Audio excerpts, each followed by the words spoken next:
लोकतंत्र के इस मंदिर को प्रणाम करते हुए आदरणीय अध्यक्ष जी, सबसे पहले तो मैं अपने इस दिल्ली के 70 के 70 विधायक जो अपने क्षेत्र से जनता का दिल जीत करके इस सदन में पहुंचे हैं, उन्हें दिल की गहराई से बहुत बहुत बधाई देती हूं, बहुत शुभकामनाएं देती हूं कि दिल्ली की जनता ने जो उनको जिम्मेवारी सौंपी है, मिल करके उस काम को करना है। और ढेरों साधुवाद देना चाहूंगी भारत जैसे विश्व के सबसे बड़े लोकतंत्र का नेतृत्व करने वाले आदरणीय प्रधानमंत्री श्रीमान नरेंद्र मोदी जी को, जिन्होंने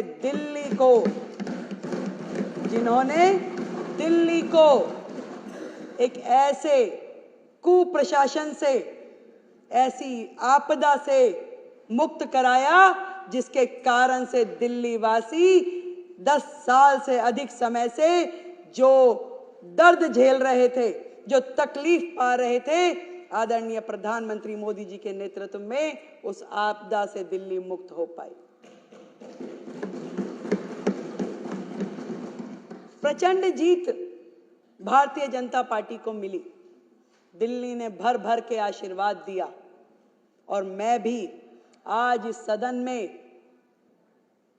दिल्ली की जनता को इस सदन के माध्यम से ये बताना चाहती हूं कि जो जो संकल्प पत्र में वायदे दिल्ली की जनता के साथ किए गए हैं, जब तक वो पूरे नहीं होंगे, मैं और मेरी पूरी टीम चैन की सांस नहीं लेंगे।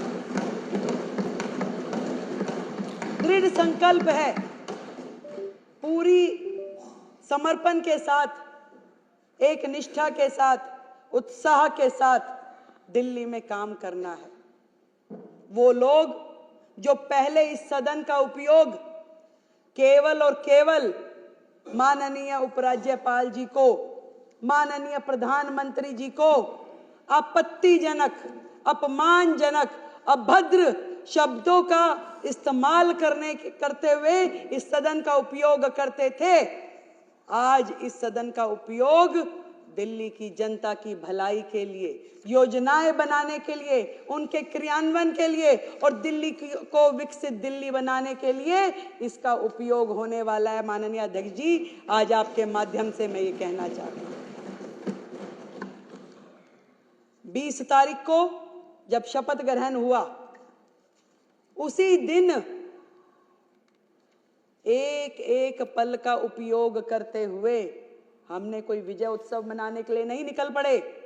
हम आए सचिवालय में, हमारी पूरी टीम ने अपना ऑफिस का कार्यभार संभाला। हमने पहली कैबिनेट की मीटिंग पहले दिन, शपथ वाले दिन ही करी और जिसके कारण से पिछली सरकार के कारण से लंबित आयुष्मान योजना को हमने पहली कैबिनेट मीटिंग में पास किया। हम घर नहीं गए कि मिठाई खानी है, खिलानी है, ढोल बजाने हैं। हम लोग उस दिन पूरा दिन अलग अलग विभागों की मीटिंगों में लगे रहे। हम गए यमुना जी पे आरती करने के लिए, अपना संकल्प दोहराने के लिए कि हे मां यमुना, जो हमने वायदा किया है, जो हमारे प्रधानमंत्री जी ने यमुना जी के लिए स्वप्न देखा है, जो दिल्ली की जनता का अधिकार है, इस यमुना मां को स्वच्छ बनाने के लिए पूरा काम कर लेंगे। हम पूरा दिन उसी काम में लगे रहे।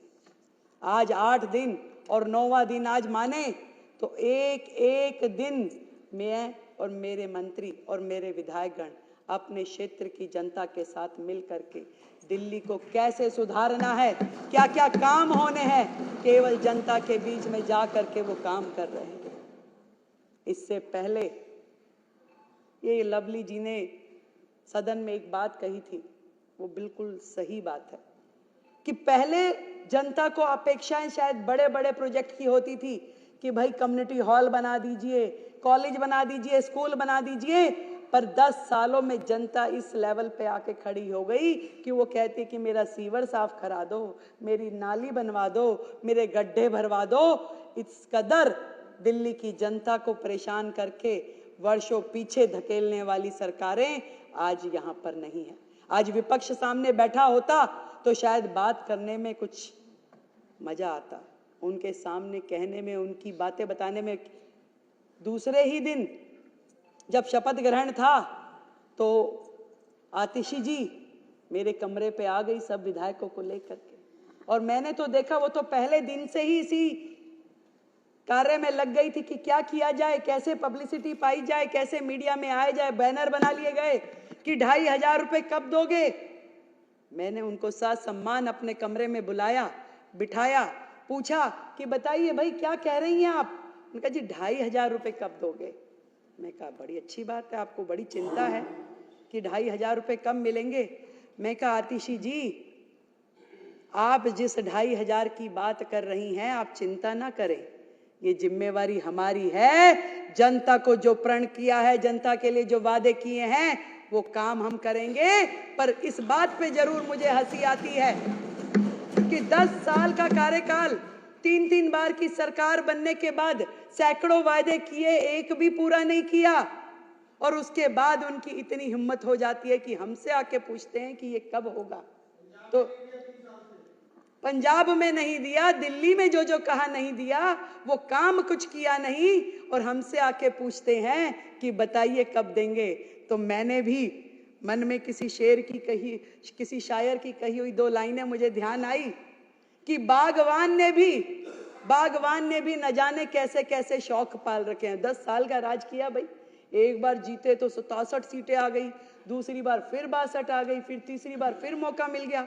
तो दिल्ली की जनता के शौक निराले थे, क्या उम्मीदें थी उनको उनसे कि बागवान ने भी न जाने कैसे कैसे शौक पाल रखे हैं, फूलों के गमलों में कांटे संभाल रखे हैं।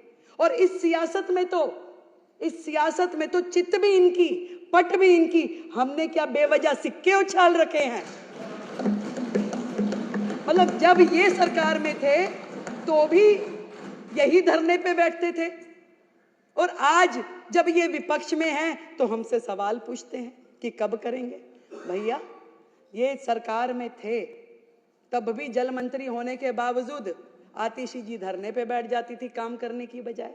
माननीय मुख्यमंत्री जी जो उस समय होते थे वो तो 26 जनवरी वाले दिन जाके धरने पे बैठ गए। तो इन तो धरना पार्टी है। इन्होंने अपने कार्यकाल में केवल प्रेस कॉन्फ्रेंस, केवल बाइट देना, केवल इंस्टाग्राम ट्विटर पे पोस्टर डालना और मनगढ़ंत कहानियां बनाना, इसके अलावा किया क्या है। इनके विचार, इनकी सोच जिस कदर स्पीड में चलती है उसको तो कोई फॉलो नहीं कर सकता भाई। वो तो यमुना जी में जहर डाल देंगे, इस जन्म में तो जिता नहीं सकते, हरा नहीं सकते, ऐसी ऐसी बात करने वाले, घमंड से भरे हुए, अहंकार से भरे हुए। घमंड और अहंकार तो रावण का भी नहीं चला, तो ये क्या चीज थे। जनता ने एक बार में दिखा दिया कि जनता जब चाहती है तो सर पे भी बिठाती है, और जनता के दिल में से उतर जाओ तो वो सड़क पे भी ला देती है। तो धरने की पार्टी फिर से धरने पे जा बैठी। मैं तो कहती हूँ ये जनता का काम है, जनता ने जो किया है वो उनको समझना पड़ेगा। चैलेंजेस बहुत हैं, बहुत सारी कठिनाइयां हैं, और मैं तो इतना समझ पाई कि जो आतिशी जी बार बार कह रही थी कि कब देंगे कब देंगे, क्योंकि उन्हें पता है कि वो जो सिस्टम छोड़ के गई हैं, जो खजाने खाली करके गई है, वो भी ये सोचती है देंगे कैसे, जरा पूछे तो सही कब देंगे। परंतु मैं पूरे विपक्ष को ये बताना चाहती हूं कि आज आप जिस भी परिस्थिति में दिल्ली को छोड़ के गए हैं, दिल्ली के लिए जो काम हमें करने हैं, दिल्ली को नरेंद्र मोदी जी का जो स्वप्न है, जो विजन है दिल्ली के लिए, विकसित दिल्ली का, उसको पूरा करने के लिए हमें जो भी करना पड़ेगा इस दिल्ली के लिए हम करेंगे। दृढ़ता के साथ, संकल्प के साथ, मेहनत के साथ, ईमानदारी के साथ हर एक काम को किया जाएगा। आप लोगों के जैसे नहीं, क्योंकि आपको वादे तो करने आते हैं, निभाने नहीं आते थे। आपको दिल्ली की जनता का दर्द का प्रचार करना तो आता था, परंतु उसके लिए काम करना नहीं आता था। आज हम दिल्ली की जनता का जो दिल का दर्द है उसका एहसास भी हमें है और उसका उपचार भी हम करेंगे। ये मैं आज आपको बताना चाहती हूँ। जो चीजें, जो काम मैंने देखा अपने पूरे कार्यकाल में, पिछली सरकार ने अपनी बुद्धि का इस्तेमाल केवल जनता को बेवकूफ बनाने के लिए किया। बेवकूफ बनाती रही, कहती रही, वर्गलाती रही, और जब जब काम नहीं हुआ तो गलियाती रही। कभी राज्यपाल जी का नाम लेके, कभी प्रधानमंत्री जी का नाम लेके। तो जनता ने सोचा कि भाई जब करना उन्होंने ही है तो उन्हीं के हाथों में सत्ता सौंप देते हैं। तो इस बार पूर्ण बहुमत की जो सरकार जनता ने बनाई है, दिल की गहराई से मैं दिल्ली की जनता का बहुत बहुत धन्यवाद करती हूँ। और कहना चाहूंगी जितने काम दिल्ली में करने वाले हैं, देखिए केजरीवाल साहब ने अपना बंगला, अपना शीश महल तो बना लिया, पर ये नहीं सोचा कि लाखों लोग जो झुग्गियों में रहते हैं, जो सड़कों में रहते हैं, जिनके सर पे छत नहीं है, उनके लिए क्या करना है। उनके लिए, उनको छत मिले, उन्हें घर मिले, उसके लिए उन्होंने कोई काम नहीं किया। वो केजरीवाल साहब जो अपने घर का टॉयलेट बनाने के लिए करोड़ों रुपए खर्च देते हैं, दिल्ली के झुग्गीवासी किन शौचालयों का उपयोग कर रहे हैं। आज दिल्ली देश की राजधानी है, फिर भी दिल्ली में सबसे ज्यादा ओपन डेफिकेशन है। ये शर्मनाक हरकत, ये शर्मनाक काम का जिम्मेदार वो सरकार है जिसका राज पिछले इतने साल रहा। एक भी काम वो बताए कि उन्होंने अपने कार्यकाल में शुरू किया और उसे खत्म किया। बची कुची रोटियां, बचे कुचे टुकड़े जो शीला दीक्षित जी के समय के थे, उन्होंने केवल उसी का प्रचार प्रसार किया कि हमने ये कर दिया, हमने वो कर दिया। झूठा फ्रॉड शिक्षा का मॉडल, जिसमें बेचारे बच्चे फेल होते रहे, ड्रॉप आउट होते रहे, परंतु उनका भविष्य अधर में लटका रहा और ये अपना प्रोपोगंडा करते रहे, हमारा शिक्षा का मॉडल। दिल्ली की जनता से पूछो जाके, कौन सा शिक्षा मॉडल की बात कर रहे हैं। अभी आशीष भाई ने बताया कि कितने ज्यादा ये लोग केवल अपना सर्वस्व, मैं।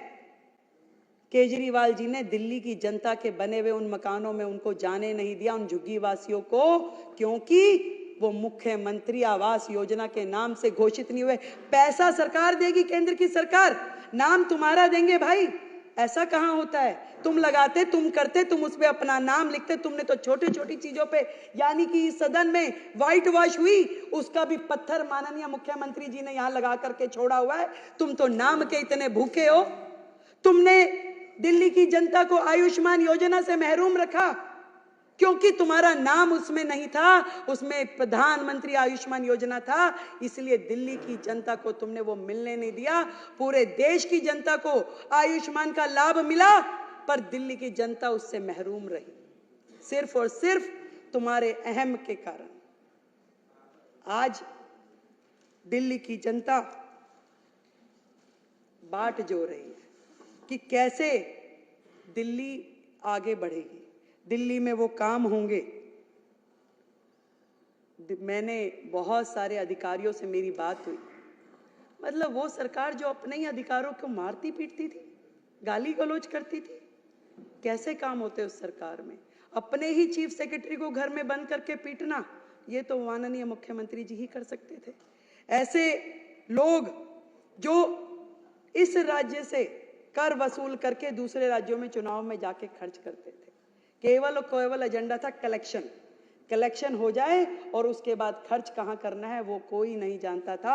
मुझे जब मैंने ये सीएजी का रिपोर्ट प्रस्तुत किया तो रिपोर्टर्स ने पूछा कि 14 की 14 रिपोर्टें एक बार में क्यों नहीं प्रस्तुत करती हैं मुख्यमंत्री जी।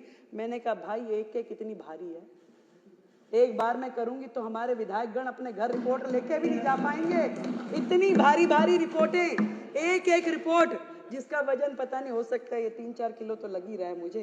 तो इतने पेपर पढ़ना, उनको समझना, तो एक करके निकाल रहे हैं तो उनकी सांसें ऊपर नीचे हो रही है और उनकी इतनी हिम्मत नहीं है कि वो सदन में आके सामने बैठ सकें, उसे सुन सकें। उन्हें बहाना चाहिए था, तस्वीर नहीं लगी। मैं उनसे पूछना चाहती हूं, जो सरकार का एडमिनिस्ट्रेटिव हेड है, जो देश की राष्ट्रपति, क्या उनकी फोटो नहीं लगनी चाहिए? आज जिनके माननीय हमारे शहीद भगत सिंह, हमारे बाबा साहब, हम सबके पुरोधा हैं। हमने उनको सम्मानजनक, हमारे दिल में सम्मान है। जितना काम इस दिशा में कि बाबा साहब के सम्मान में देश भर में होना चाहिए, वो नरेंद्र मोदी सरकार ने किया है। आज तक किसी सरकार ने, ना किसी नेता ने इस सम्मान को उन्हें दिया जितना सम्मान मोदी सरकार ने बाबा साहब के चरणों में अर्पित किया है।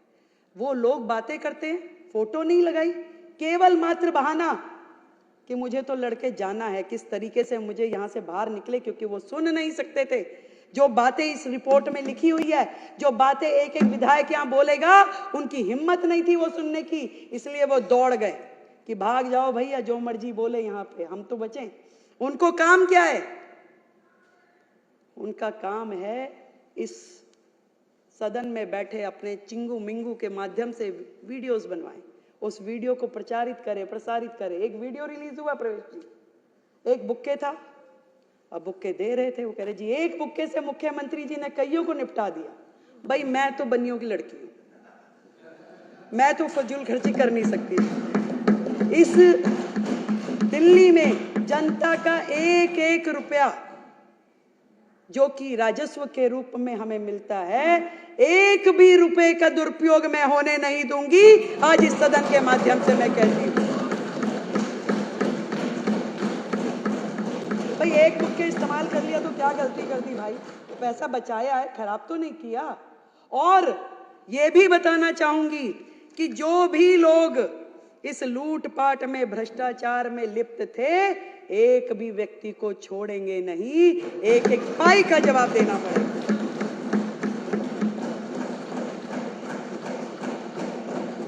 चुनाव के दौरान बहुत सारे पोस्टर लगे, स्टिकर लगे, भाई हो तो ऐसा, भाई हो तो ऐसा, डैश डैश डैश।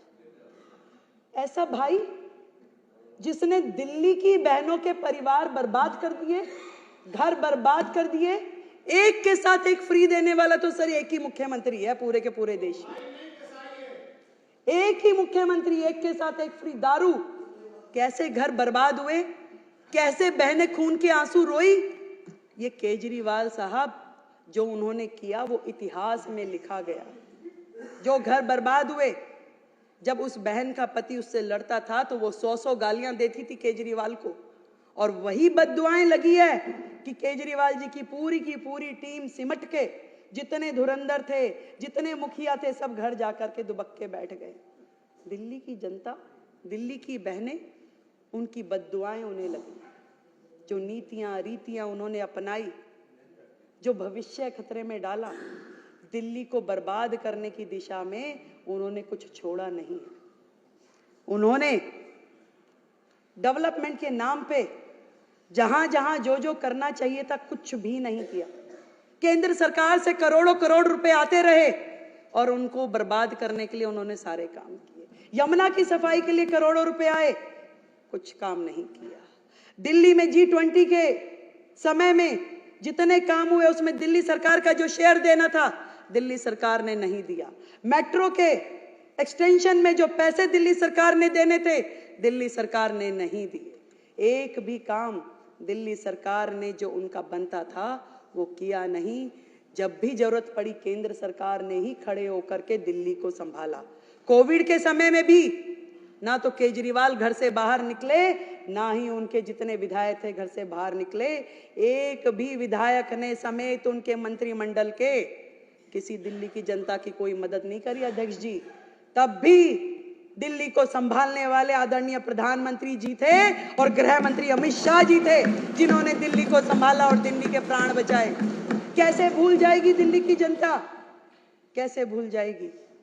आज भी मैं तो यही कहना चाहूंगी कि मिशन मोड पे काम करना पड़ेगा। एक दूसरे पे दोषारोपण की जो प्रथाएं चलती थी, हमें उससे मतलब नहीं है। मीडिया वाले मेरे को रास्ते चलते बाइट के लिए बोलते, मैं मना कर देती हूँ। मैं क्या, कुछ करने तो दो पहले, काम करूंगी उसके बाद बोलूंगी। और कोई बहाना नहीं, कोई किसी के ऊपर दोषारोपण नहीं, कोई अमर्यादित व्यवहार नहीं, केवल और केवल काम। और उस काम के करते हुए दिल्ली में जो भी दिल्ली जिसकी अधिकारी है वो सारे के सारे अधिकार उनको देने हैं।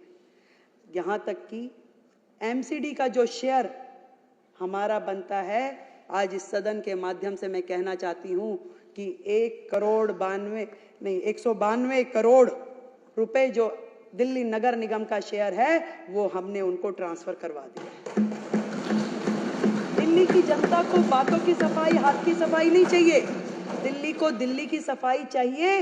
इसलिए हम नगर निगम को पूरा का पूरा स्पेस देंगे कि वो जो काम उनके हैं उस काम को करने के लिए जो भी हमारी तरफ से हमारी जिम्मेवारी बनती है वो जरूर हम उनको करके देंगे, कहीं पे भी कोई कमी रखेंगे नहीं। और यहाँ तक कि पहले भी केंद्र सरकार ने पूरी मदद दिल्ली नगर निगम की भी की और दिल्ली सरकार की भी की। ये तो इनके मन में इनकी नीयत और नीति दोनों ही भ्रष्ट थी। जब यमुना की सफाई केजरीवाल जी ने नहीं करी, बार बार वादा करने के बाद भी, तो माननीय एनजीटी ने एक समिति बनाई, उसके अध्यक्ष के रूप में एलजी साहब को मनोनीत किया और ये कहा कि यमुना की सफाई करवाएं। तो केजरीवाल साहब को डर लग गया, उन्हें लगा कि अरे ये काम हो जाएगा और मैं तो रह जाऊंगा कि दिल्ली की जनता कहेगी देखिए वायदा आपने किया था, काम एलजी साहब कर रहे हैं। तुरंत उन्होंने स्टे ले लिया, सुप्रीम कोर्ट चले गए। पहली सरकार होगी जो अपने राज्य में काम होने के खिलाफ जाकर के स्टे ले ले, और उन्होंने यमुना की सफाई होने नहीं दी। यही सेम काम उन्होंने जब कूड़े के पहाड़ हटने चाहिए और वो कुछ नहीं कर पा रहे थे, तो एनजीटी ने समिति बना करके एलजी महोदय को अध्यक्ष बनाया, कहा कि ये पहाड़ हटने चाहिए, ये काम होना चाहिए। और हमारी केंद्र की सरकार ने, हमारे नितिन गडकरी जी ने NHAI के माध्यम से जितना भी यहाँ पे वेस्ट था उसको ले जा के सड़कों, जो नई सड़कें बन रही थी उसमें उसको यूज किया और बहुत बड़ा एरिया खाली होता गया, चलता गया, परंतु उनको ये भी सुहाया नहीं। और केजरीवाल साहब ने वहां पर भी कोर्ट में जाके स्टे ले लिया कि ये काम भी दिल्ली में होना नहीं चाहिए। कितने शर्म की बात है कि दिल्ली का विकास उनकी प्रायोरिटीज में था ही नहीं। वो एक रिमोट से कई सरकारें चलाना चाहते थे, कभी पंजाब की, कभी दिल्ली की, और कभी अन्य राज्यों में जाकर के गोवा भी मैं ही चलाऊंगा, यूपी भी मैं ही देखूंगा, हरियाणा भी मैं ही करूंगा। ऐसा महत्वाकांक्षी व्यक्ति दिल्ली के भाग्य में लिखा था, अच्छा हुआ छूट गया। आदरणीय प्रधानमंत्री जी ने जिस प्रकार से national mission for clean Ganga को करते हुए पूरी गंगा को साफ किया, और इस बार कुंभ के इस महाकुंभ में 60 करोड़ से अधिक लोगों ने स्नान किया। कितनी बड़ी बात है, जब गंगा जी साफ हो सकती है, करोड़ों लोग उसमें स्नान कर सकते हैं, उसका आचमन कर सकते हैं। यमुना जी यदि साफ नहीं हो पाई तो केवल और केवल इस सरकार के कारण, इनकी नीतियों के कारण, इनकी बेईमानी के कारण। और यमुना जी साफ होगी। आदरणीय प्रधानमंत्री जी ने जो विजन यमुना जी के लिए, दिल्ली के लिए लिया है, निश्चित रूप में इस बार डबल इंजन की सरकार उसके लिए काम करेगी। अभी आशीष जी ने बताया कि माननीय गृह मंत्री जी के साथ जो आज हमारी मीटिंग हुई, मैं सोच रही थी कि इतनी बड़ी सरकार, इतने सारे राज्य, पर दिल्ली के लिए जो उनकी चिंता है, दिल्ली के लिए जो उनका कंसर्न है, वो हम सबका सौभाग्य है कि आज उन्होंने छोटे छोटे विषय पे भी बड़े से बड़े अधिकारियों के साथ में मीटिंग कर ये कहा कि दिल्ली में समर एक्शन प्लान, दिल्ली में मानसून एक्शन प्लान की तैयारी की जाए, ताकि दिल्ली की जनता परेशान ना हो, दिल्ली की जनता को वो तकलीफें दोबारा झेलनी ना पड़े। मैं धन्यवाद करती हूँ अपने नेतृत्व का, आदरणीय मोदी जी का, आदरणीय अमित शाह जी का, जिन्होंने दिल्ली के लिए एक पूरी तरीके से डेडिकेटेड टीम को मौका दिया यहाँ पर आने का। मैं वो सारी चीज़ें जो दिल्ली के लिए सोची गई हैं, दिल्ली के लिए जो करनी है, एक बार फिर से अपनी बात को दोहराती हूँ कि दिल्ली की मुख्यमंत्री के रूप में इस सदन में फिर से एक बार ये संकल्प लेती हूं कि मैं और मेरी सरकार का हर मंत्री, हर विधायक, अधिकारी, कर्मचारी जनता के लिए सदैव उपलब्ध रहेंगे और सेवक के रूप में कार्य करते रहेंगे। माननीय एलजी महोदय का भी मैं बहुत बहुत धन्यवाद करती हूं कि उन्होंने चट्टान के भांति दिल्ली में भ्रष्टाचार को रोकने के लिए पूरी ताकत लगाई और दिल्ली के विकास के लिए हर संभव कार्य किया। बहुत बहुत धन्यवाद आप सभी का और माननीय एलजी महोदय का, अध्यक्ष जी आपका। मिल करके दिल्ली के लिए काम करना है, मिल करके दिल्ली को मिशन मोड पे लेके आना है। ये जंग लगा हुआ सिस्टम है, परंतु इसको सुपर एक्सप्रेस के रूप में काम करना है और मिलकर करेंगे। जय हिंद, जय भारती।